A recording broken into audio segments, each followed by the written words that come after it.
Legends of a mighty Bigfoot have made man's blood run cold for centuries. Some terrific and some terrifying. The southern Appalachian Mountains whisper the mysteries of this strange and powerful creature through its smoky hills and ominous embrace. This is Brandon Thomas with Expanding Reality, elated to announce our very first Expanding Reality Excursions Befriending Bigfoot event. This is going to take place on a beautiful 27-acre ranch in Blairsville, Georgia, May 15th through the 20th. This intimate conference is going to feature Bigfoot adventure hikes in 3 different states, river kayaking, nightly presentations from such incredible presenters as Alexander Petikoff, Chris Matthew, Dave Zed, Preston Dennett, and many more. Also, we're going to be doing some UFO watching, some jam sessions, all kinds of hangouts. Visit expandingrealitypodcast.com/events for more information. That's expandingrealitypodcast.com/events. We'll see you there.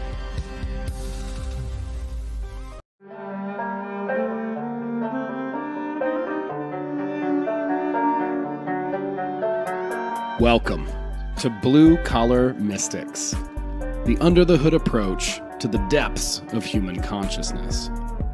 So many mysteries, so little time, so many big words. That's why we aim to take the mystical and make it practical, usable in your everyday life. And you know, we want to hear from you.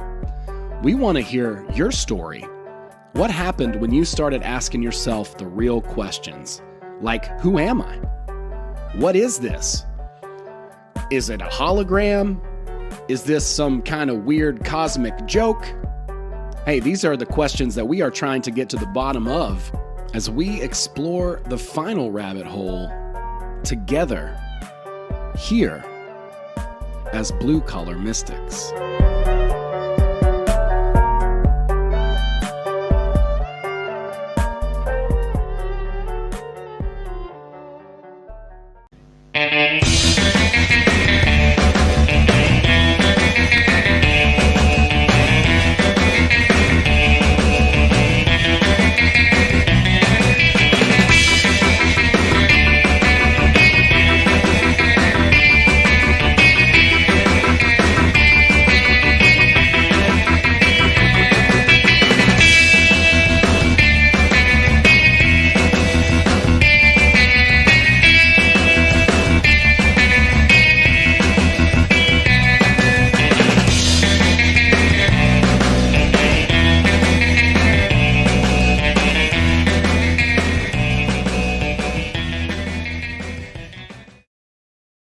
What's up, everybody? Welcome from the space of variations to the material, inert, dust-settled reality of your living room or car or junkyard or dungeon. Wherever you're coming from, welcome to the show. Mom's basement. Mom's basement. Yeah, I probably got a lot of those.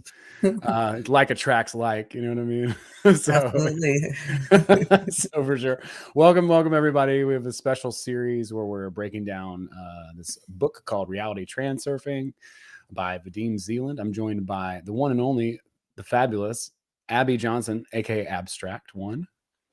This is a fun book and also a challenging one. It's very long and lengthy, but for she and I both, it's been very insightful and helpful into our lives. So that's why we have been breaking it down. I wrote a summary about it. Link to that is on my website, bootsygreenwood.com. Please give that a peep. It'll shortcut you about 25 hours if you want to just get an idea of what the book's about. I do recommend reading the whole book, though. It's fucking phenomenal. Absolutely. So good.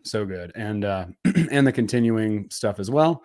A lot of this stuff that we'll be talking about is not terribly unfamiliar. In fact, it's probably just lost or been reinterpreted many times in different ways through the New Thought movement, New Age movement. And then, you know, there's definitely some nuances and insights that are kind of particular to reality transurfing. It's a little bit of a shift.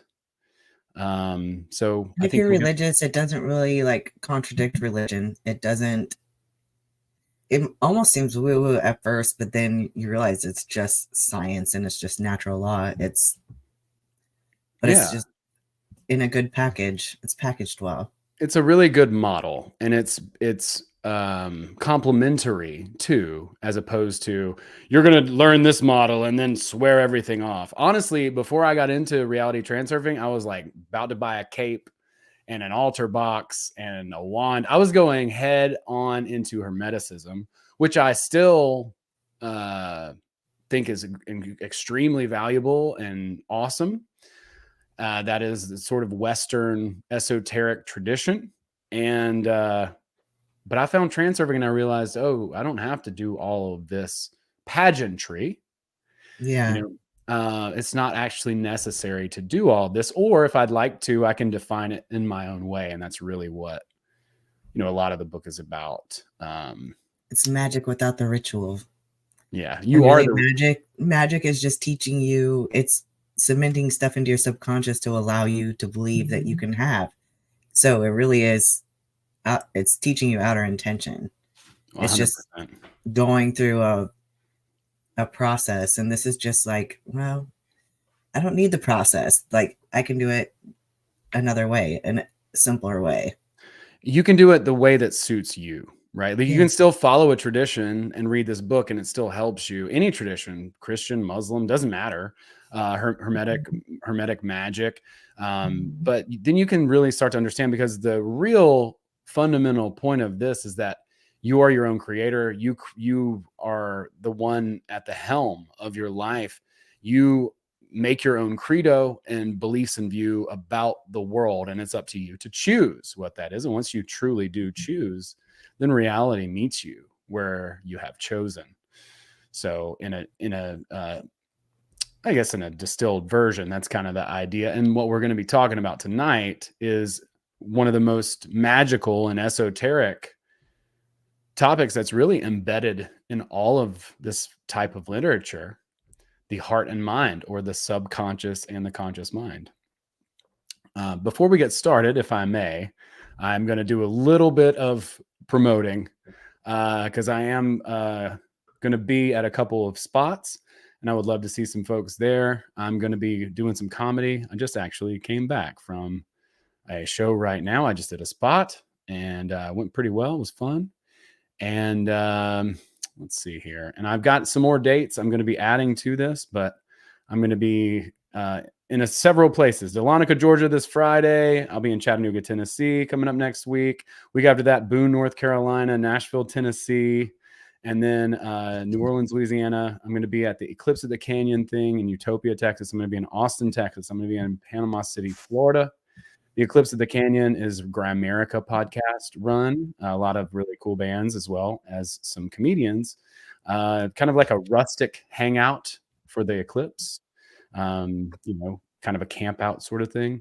And then in May, that's actually in April. And then in May, I'm going to be part of this excursion by Expanding Reality podcast, Brandon Thomas and et al., many friends, Chris Matthew, several other amazing people, Alexander Petikoff, and several other Bigfoot folks. We're befriending Bigfoot in the Northwest Georgia mountains. And it's truly beautiful there. There is a Bigfoot museum up there, and it'll be a lot of fun. I'm going to be doing a special presentation, and I'll have my good friend Lanny Farmer, who's absolutely hilarious, killer comedian, being a part of that as well. So we're going to be stopping through there. So I just want to, if you all are trekking to the mountains, make sure you bring like a whistle or something in case you get lost. So. Yeah.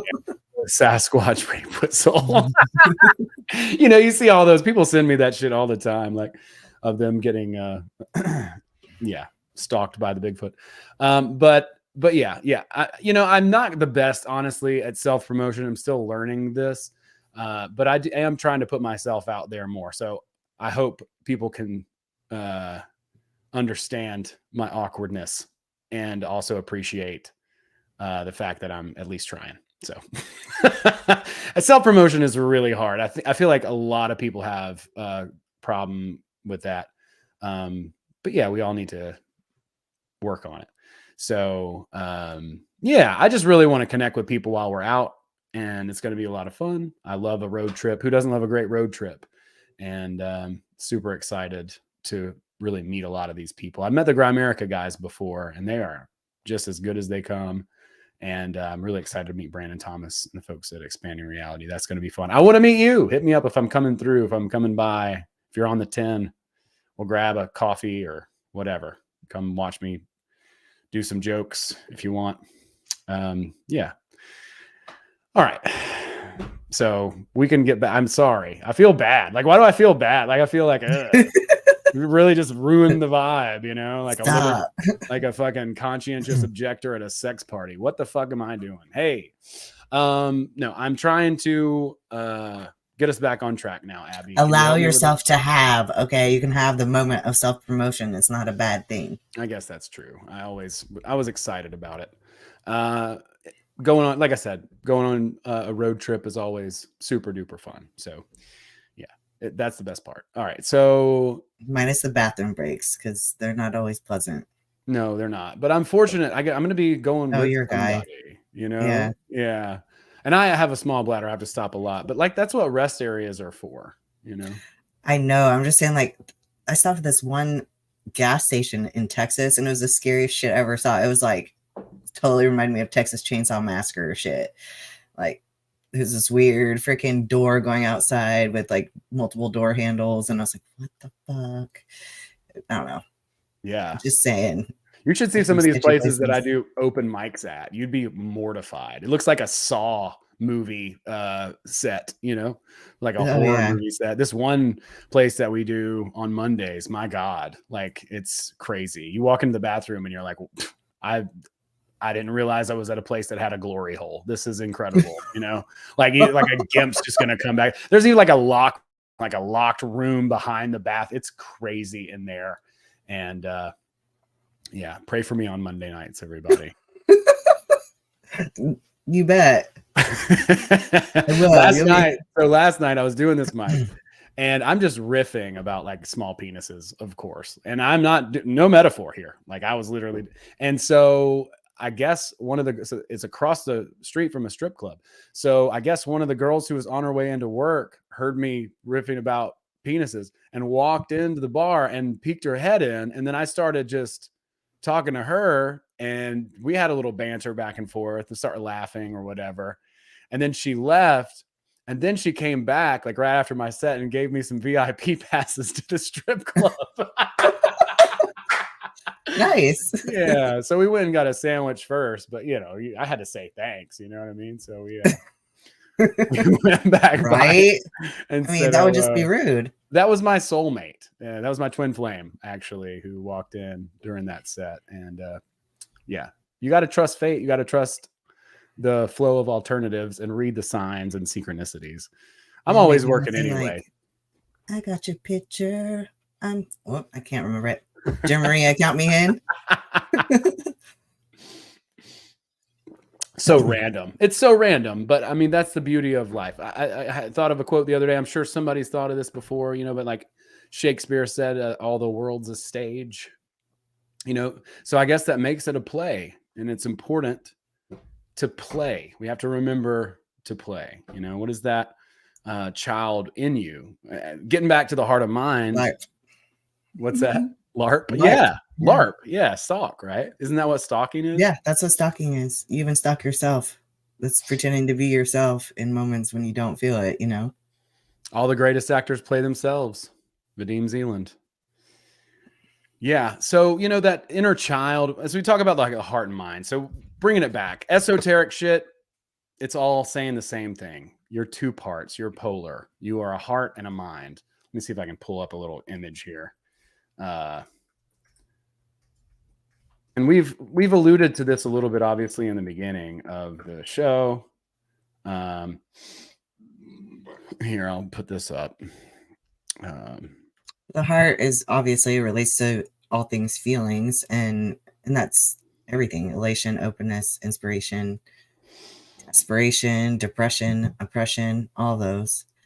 And then the mind is, you know, thoughts relate to the mind. So, but it's always under the power of pendulums and limiting perceptions, you know, limiting beliefs because of things that you've experienced in life.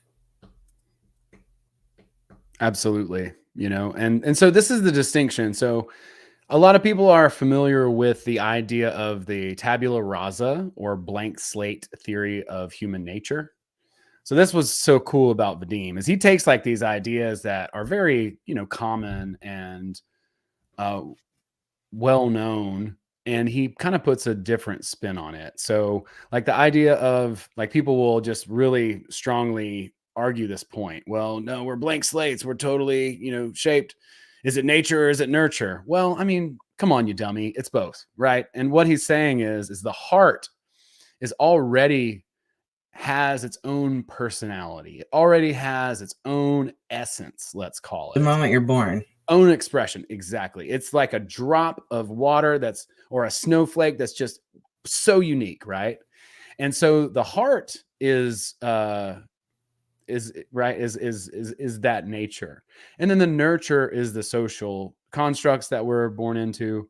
That's everything that the mind conforms to.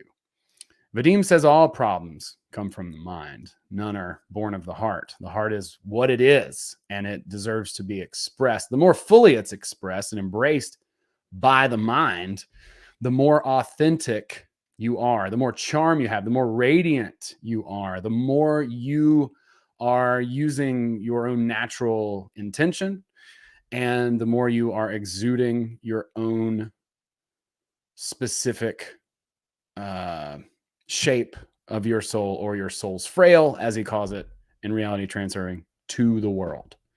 So this Yeah, because it secret, gets into the beauty of it, like that, like what you're saying, that beauty isn't like a person is genuinely beautiful. It's not all on the outside, and it's not all on the inside. It's those people literally just have a good balance of heart and mind, and you can feel it. It's a essence. yeah, one of my favorite examples is Chris Farley.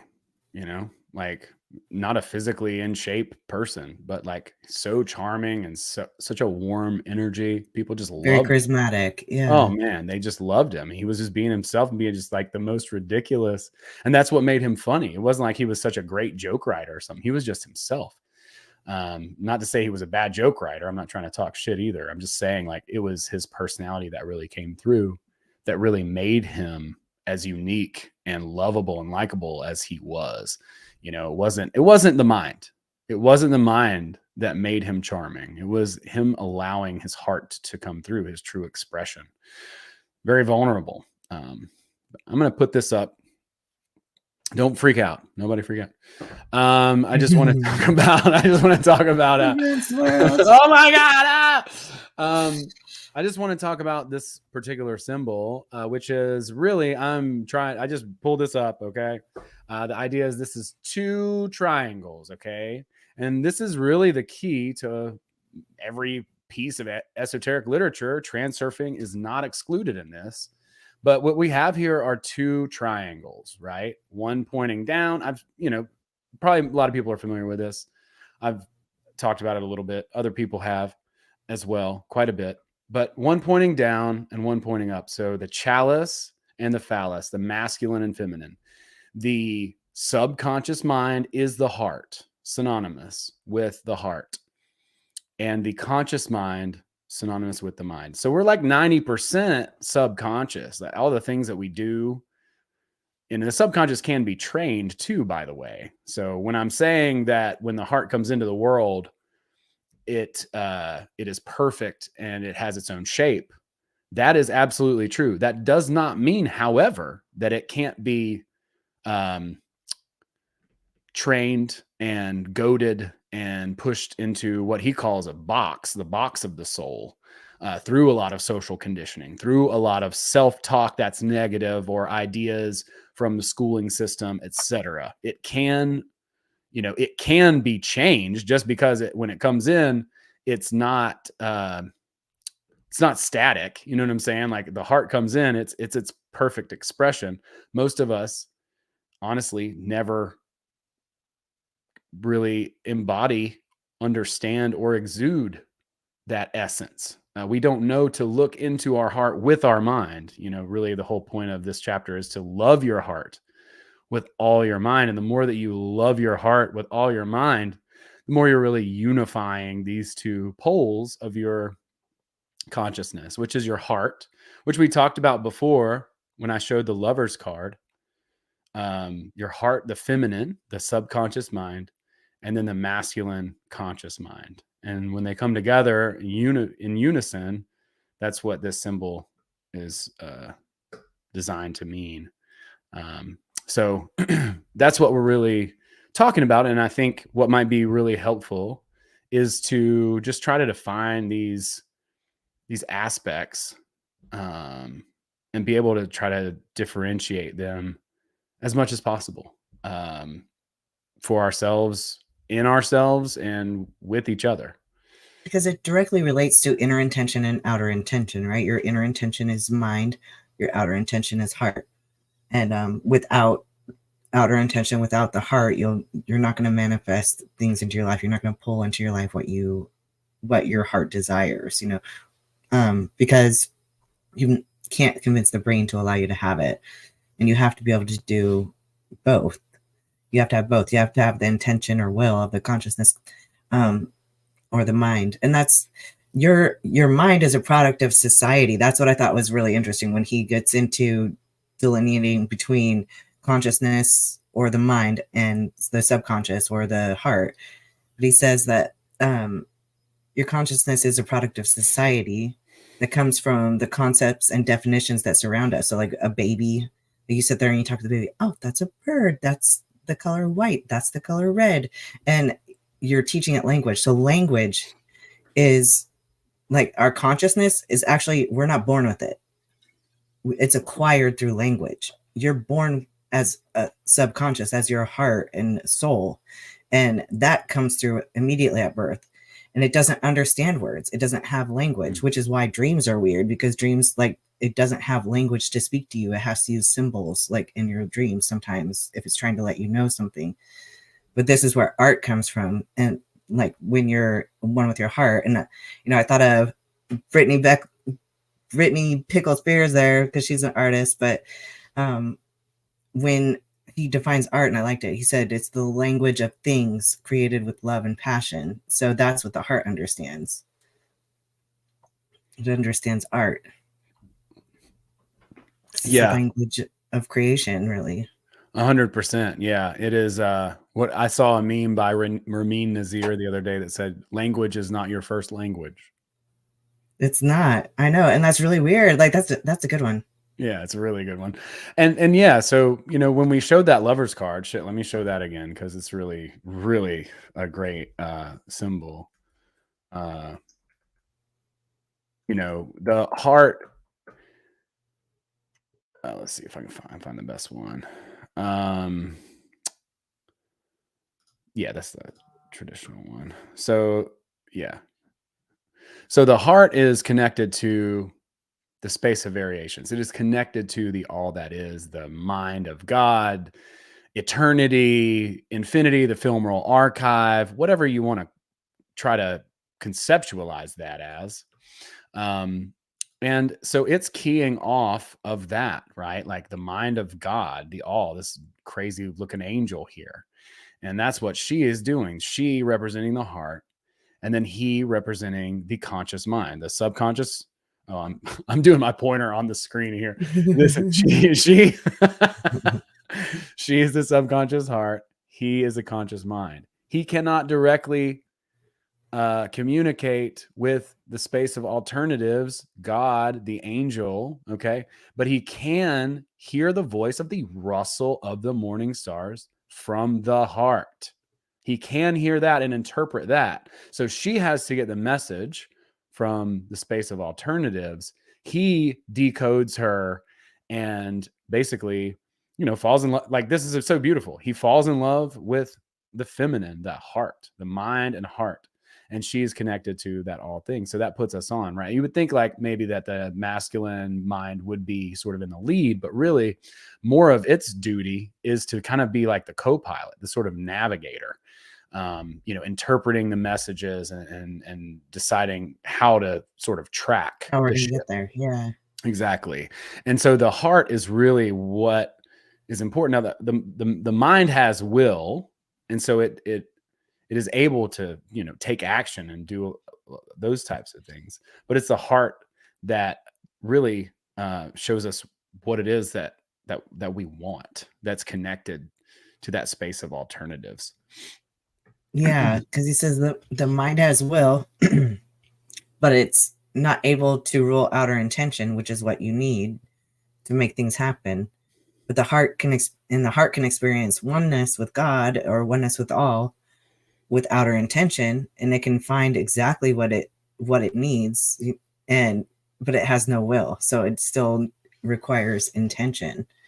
So the mind is still important. You can't like remove that from the equation, because the heart might be able to dial in and figure out where it's at, but the intention has to get you there. The mind has to get you there. So, and most of the times that's that mind that gets in our way, that makes us trip, because it's like the heart knows, and it's kind of like right connected to it, so it's pulling it to us, and we're trying to basically decipher what's going on.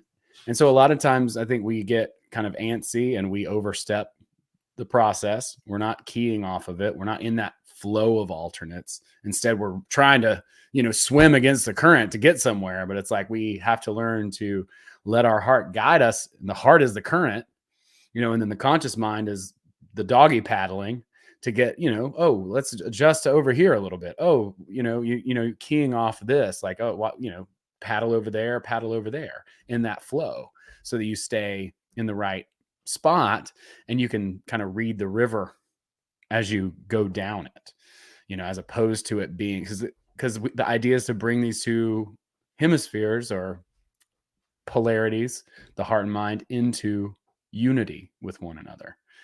So, that's the true power of any magical tradition. Doesn't matter what it is. Hermeticism is no different. The thing about it is, with Hermeticism, you got to buy a cape and an altar box, and you got to go through these rituals and learn these particular methods, which are beautiful. And it works. Yeah, it does work, and it's a very I have a lot of respect for anybody who is on that path. It takes a lot of work. It's beautiful, and I respect it very much. But when I found transurfing, I was like, well, I'm just gonna. This sounds so much better. Oh, because I was like, man, I'm gonna have to like wake up at 5 a.m. At the time, I had a roommate. I'm like, I'm gonna have to sneak out and go to the woods to do these like incantations. Yeah, and stuff. how am I gonna do this? If he comes home and I'm like, Ariel, like he's calling the cops. You know what I'm saying? He's like, my fucking roommate's possessed. This is weird. I'm walking around the house with a cape on and no pants. He's like, what is going on, dude? Like, I was just trying to use my magic wand, bro. No, I'm sorry. I'm sorry. No, but yeah, like it takes a lot of discipline. It takes a lot of energy and effort to do it. And so to kind of come into the transurfing world, understanding that we are the ritual and we define the ritual however it is that we choose. You can still do the esoteric magic. You can do chaos magic. You can do hermetic magic. You can do any of that kind of stuff. Even within the system is totally still complementary. It doesn't mean that if just because you retransfer and retransferring, you have to choose it over something else, whatever, blah, blah, blah. No, it's complementary. Like we said at the top. And meme magic. And I feel like that goes hand in, like, thanks to Cheney and my girls, like I'm just learning about meme magic, but it's a real thing. It really works too. But I realize it's the whole concept of like the frame, which I don't know what week that is, but creating the frame. The slides. Yeah. Not slides, because the frame, it's like it's in the energy. Okay. Like one of the upcoming chapters. Cool. Yeah. Yeah, he says even in this chapter, like there's so much that can be said about this. I love this too. Becky says in the chat, anything can potentially work. 100%.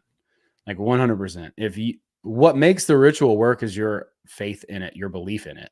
And really, fuck faith. We want evidence. You know what I'm saying? Like we want to see what can actually happen. And then that's way better than faith. Faith is great. I mean, it's powerful, sure, but it ain't nothing compared to the knowledge. And knowledge isn't confidence either, because we'll get into that down the road. I like how Castaneda puts it though, because he Don Juan, in one of the Carlos Castaneda books, he talks about, because they're sorcerers, right? And he says, well, it doesn't take, so many people get caught up in the rituals. And he said, and that's not the wrong way to do it. He's like, but really, I just see it as morbidity. He's like, it really comes down to intention. I was like, oh, he said, I just skip all that. Some people prefer it, and that's fine. But yeah, and it's totally up to you. You can do that. There's nothing wrong with that. And in fact, that's great. I mean, those are sort of pendulums that are in existence, ideas, patterns, that egregores that can help you through this stuff, that that are archetypes, basically, that you can work through 100% if you choose. Well, going back to your whole 6-pointed star with the as above so below, but like the whole idea is, this is your heart, this is the mind. You have to freaking shove it in there and freaking make the heart realize it can happen, Yeah. So like the whole like phallus in the chalice idea, it literally is. You have to freaking stuff it in the chalice to make the chalice realize that it can do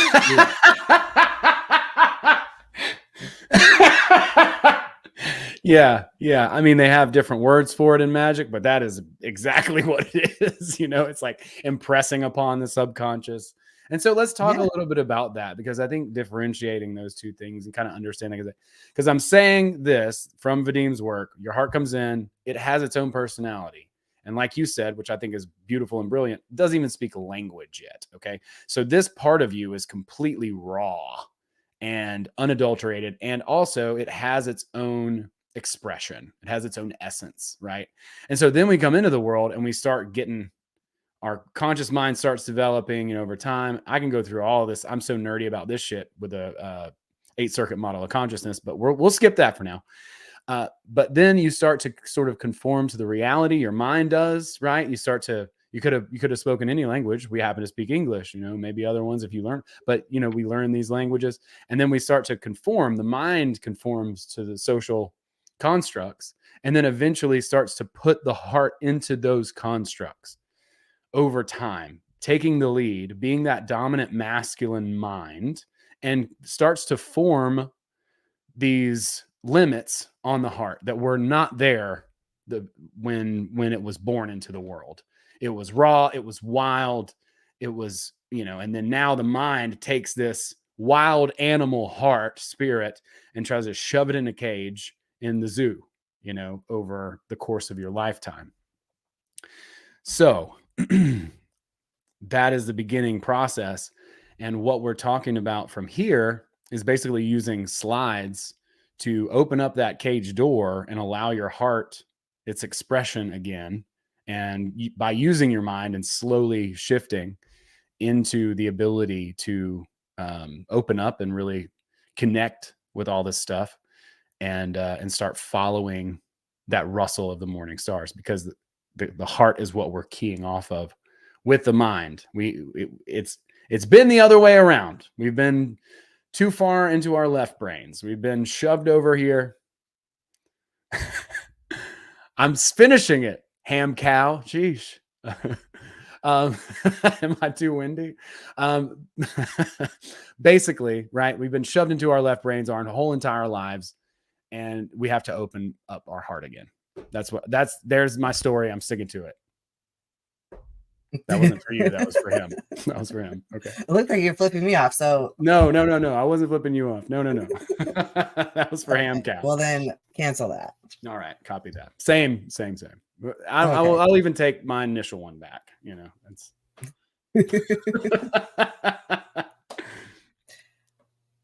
So, yeah. I had a lot I wanted to talk about, but I just talked too much, and now you forgot it all. Yeah, kind of. Well, I think it's interesting to think about, like, what are the aspects of the heart, the characteristics of the heart, versus the aspects of the mind. How can we tell these two parts of our psyche? Well, I don't know. The heart is obviously the feeling. It is the feeling. It's like he said, what would happen if you're, like an NDE, you have a near death experience. Like when people have NDEs, like they go into this place where they feel total oneness, they don't feel separate from God usually, which is kind of the whole idea of the heart, is that the heart is the part that is connected to God still, or connected to source, whatever you want to call it. And we forget that because we are trained by the mind, by our conditioning, because of language, what's right, what's wrong, what to believe, the world is round, whatever, like we're taught how to interpret, and we're given these filters. You can think that you're a free thinker all you want, but most of your thinking is conditioned and it's patterned, and that's why AI is so able to predict, like, not even just what you've been talking about, but what you're thinking, and then we'll give you ads for that. It's because they figured you out. They figured out your conditioning and your programming. So, Yeah, so it's like, it's not that hard to do, I don't think. No, it's like he has already bought 7 pairs of Trump shoes. Let's give him some more ads for Trump shoes. You know what I'm saying? But it's even stuff you don't like, because somebody said it the other day. They were like, oh my gosh, like, it didn't even, this isn't something I've ever looked up.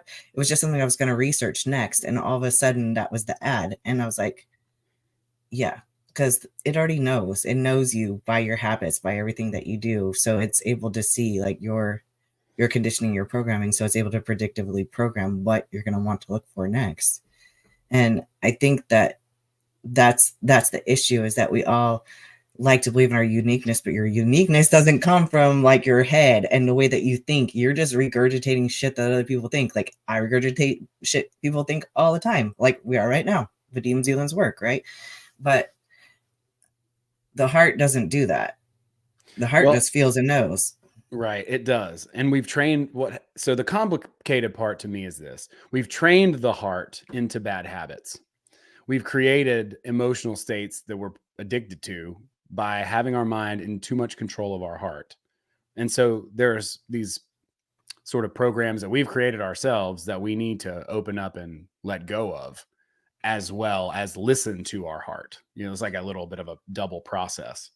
And that's the problem, is that the mind is so involved with pendulums. And I mean, just about everything is a pendulum. Like we said, you can't avoid them. But the heart or the mind is so involved with it that it doesn't even really, like, in order to, I don't know what I'm trying to say here. It's just, that's why it's not very effective. It's involved in all this other bullshit that's not outside of it. It's not a part of the oneness.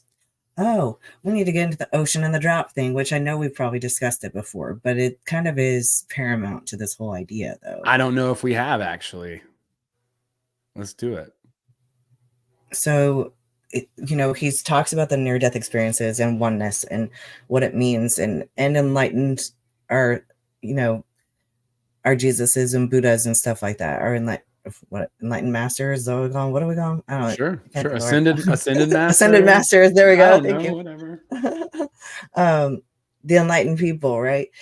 They just realize their oneness, and not even just realize it, they know they can become one, and that's how they're able to perform miracles and ascend from this. But really, he said he uses the model of the ocean and the spray from the ocean, and that the ocean is God, and then the spray that goes up into the air while it's in the air forgets that it's a part of the ocean. It's literally, like, I see it as ego. It's the self, it's the I, and you realize, you feel like you're alone, and like you are the drop in the ocean, you are the little sprays, and some of you turn into snowflakes, and some of you get evaporated, and some of you just go right back into the ocean. But really, you're never not the ocean. You always are the ocean. You are God. And that's the heart's job, is to keep you realizing that. And that's really probably your whole purpose here, is to remember that you are the ocean. Yeah, I think Rumi said, I love this quote so much. I overuse it probably, but I don't Siri care. turned on. Oh no. Trump shoes. Trump shoes. Trump shoes. No. Could you hear that? No, I couldn't hear it. No. I'm just trying to make it give you Trump shoes ads.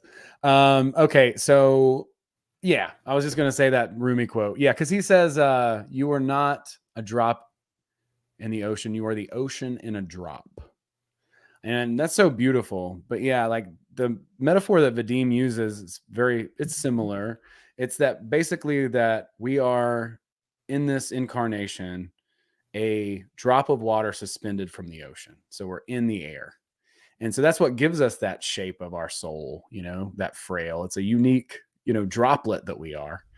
And what happens with enlightenment is the drop realizes that it is the same as the ocean. So even though it's suspended in air, it's aware of the fact that it is an entire ocean, which is not the goal of transurfing, but it is a beautiful and apt metaphor, I would say.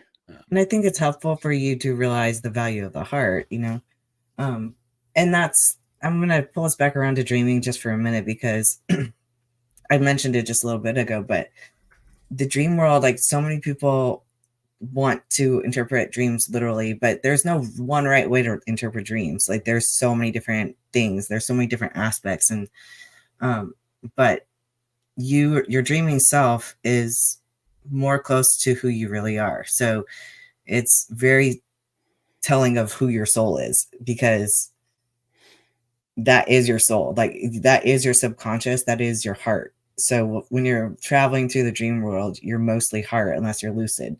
So like the stuff that you do there, the way that you would react and stuff like that, that's all probably pretty genuine to your soul. And that's also why things are weird. Like, I do believe that in the memory palace idea of it all, and that's why sometimes a banana might not mean banana. It might be it'll be a memory that you just stored from the day that had some kind of association with the word banana, but your heart remembers the banana, so it's putting it there because it's all metaphor. Your heart knows metaphor because it's an artist. So a lot of dreams are metaphors, or it likes to do wordplay. So it sort of knows the language, but it's like it's going to tie it into a word that it already knows. So it'll sit there and like if you have a friend named Meadow, then it's going to be like, oh, like you see Meadow in a dream. The dream's not about Meadow. The dream is about like your day at the meadow or whatever. So it'll literally use word association like that too. So I just thought I'd bring that up because I think it's kind of the space of variations. The dream space is it is the alternative space, so it's relevant. It is relevant, yeah, because like the heart is connected to all of it, right? Like all the languages, all the symbols, all the ideas. It's connected to all of it. It just can't. The language of the world, according to the alchemist. Yeah, so being that whole ocean in a drop, right? Like it literally can access anything and everything within that alternative space. That's where we're going at night whenever we're dreaming. It's crazy, right? Like the things that you conceptualize in dream are things that you are, I mean, technically still able to conceptualize in a waking dream, state too, right? Like, so why do we limit ourselves when we're awake so much? So glad we tied it back around to this, because then he gets into why you cannot use the dream space like while you're actively dreaming to do slides. Because you could do a slide while you're dreaming if you're lucid, you could try it. But the reason why it won't manifest into reality is that the soul has the vision, right? It has the heart, it has the emotion, it has the address, but you don't have intention there. So you don't have the mind on the physical reality to make this happen, to make it happen in real life. You can manifest it immediately in the dream space though. Yeah, right? You can manifest it there, but to pull it onto this side of reality from the dream space is very, very difficult, because he said it's like trying to row or trying to steer a paper boat. Okay, that makes a lot of sense. Okay, because I kind of misinterpreted that. I was like thinking about the I've heard people talk about astral magic and stuff like that and how powerful it is, and even dream magic. But that actually makes sense because he's speaking specifically about a slide too. Doesn't mean it doesn't sort of negate some of the other stuff. But fascinating. But I mean, we got to bring that stuff into reality anyway, right? It's like, what does he say? No one's ever actually brought something over from a dream or something like that. Yep. Other than an idea, right? And those ideas do carry over, but those capabilities and the capability to like dial into all of that, it's we're able to, is all I'm saying. Dream hackers might have, though, because they claim to have done it in the Dream Searchers books. She said she took a pair of earrings and that she paid a price. Like, she lost several pounds of body weight for it. I mean, she lost parts of her own physical body to bring back a physical object. I believe that it's possible. I mean, just because Vadim says you can't do it doesn't mean I'm just going to be like, yeah, but Vadim said you can't. So, I mean, maybe he tried it and couldn't figure it out, and somebody else might have. And I think there are some discrepancies between some of the ideas in Dream Searchers and a couple of the points in Transurfing. But the point is to explore the book anyway and not get like lost in nuance. This is how we create denominations of shit. Actions. We're gonna be Baptists. Yeah, right. We're gonna call it First Baptist. The lamest, but we're gonna eat a lot. We're gonna eat really good. Join my cult. Yeah, no, I mean, for sure, I would totally be into your cult. Sounds fun. Join a fun cult. If you're going to do it, just do it willingly. Like, be aware that you're doing it. Don't be the one that gets sucked into the cult and doesn't realize it's a cult. Like that's the sad. My cult women are going to be in charge, though. Sorry. If you're in a cult willingly, I mean, that's fun. That's just that is being in the play, right? Like that's just being a participant.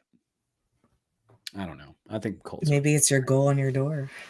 Exactly. Well, I think, I don't know. I wanted to join this cult one time in Asheville. Did you really? Yeah. Is this a joke or is this real? No, it's not a joke. I did. It was called Zendik. Zendik. Zendik. If Hamcow is still watching this, he'll remember. Zendik, huh?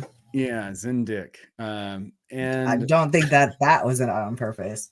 No, I don't know who named it that. It was like this dude, and it was up in Asheville, and they had a sticker that said "Stop bitching, start a revolution," and I loved that. It's still on my guitar case, but I did eventually cut that Zendik part off of it because I didn't want to advertise for the cult. But it seemed like a cool cult at first, and then you start reading the pamphlets, and you're like, okay. I also got recruited one time to join the Galactic Federation at a EDM rave by some dude who told me all about the DMT experiences that he had talking to aliens. So that was fun. I was like, dude, I'm just trying to brush my teeth. You know what I mean? Like, I was literally waking up, and he's like, hey, let me tell you, buy my book. Anyway, I don't know why. We just watched Midsummer on Netflix, and it was good. I've never seen it. I haven't seen it. It's very culty. It's good. I kind of liked it. I'm sure it was probably pretty good. I haven't watched a lot of things. Eventually, I will start watching some more stuff. But there's a couple things that I want to see, and I would definitely. Well, then I'll promote Netflix on. Yeah, here. Promote it right now. Promote it.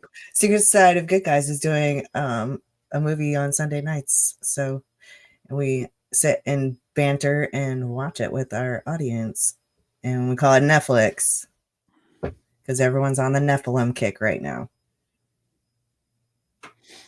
Yeah, Nephilim. Well, and so in the model of transurfing, the Nephilim or archons could easily be pendulums, whatever. Mm-hmm. Just as much. But is that the Gnostic? Gnostic is the Nephilim, right? No, it's in the Bible. Okay. It's the sons of God mated with Andy Ruse goes down this whole rabbit hole, and I tend to be on his page. I think he's got it pretty well licked. But that said, there's a lot of interesting things to think and speculate about. But anyway, yeah, Netflix and chill. Fuck yeah, dude. Yeah, I got the dad bod, so I'm over here. I just Netflix and grill.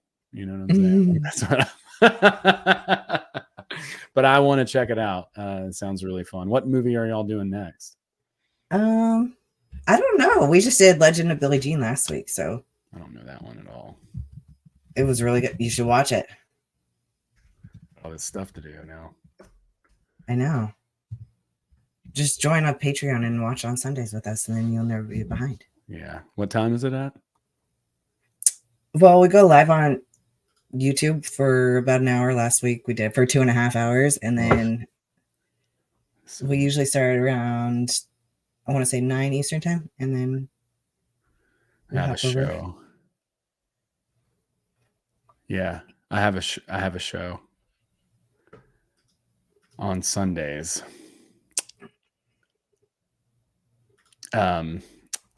Unfortunately, but do y'all leave the replays up?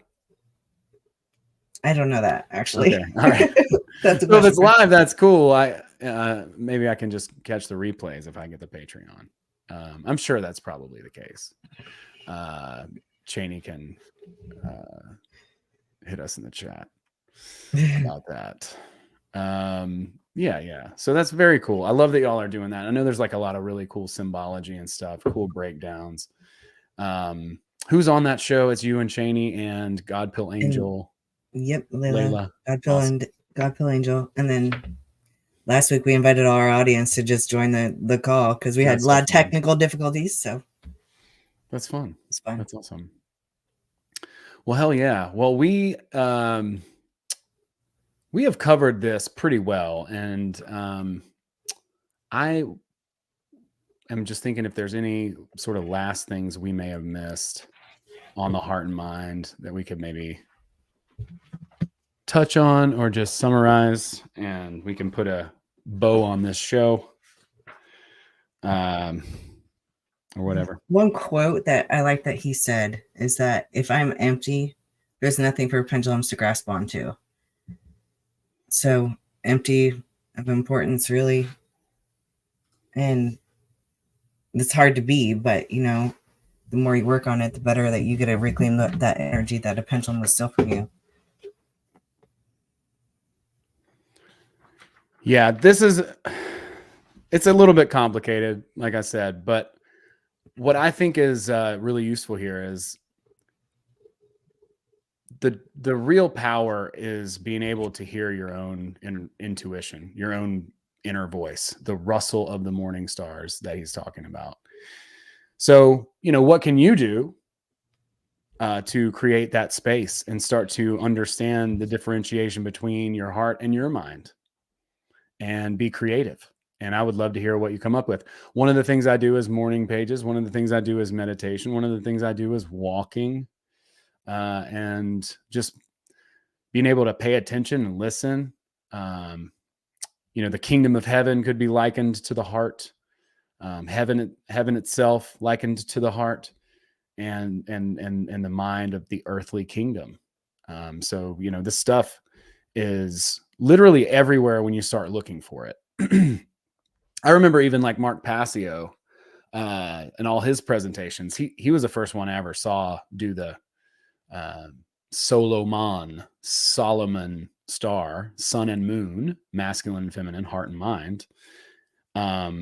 He would talk about how we were in a world that was sacrificing the feminine, and the imagery was everywhere. Remember when ladies used to get tied up on railroad tracks during cartoons and stuff? Like he was using that as a particular example of the death of the feminine, the death of the mind, basically shoving the heart into the box, sacrificing the feminine. And I think that happens. It's really common in our culture. So, yeah. So, thinking about that, finding ways to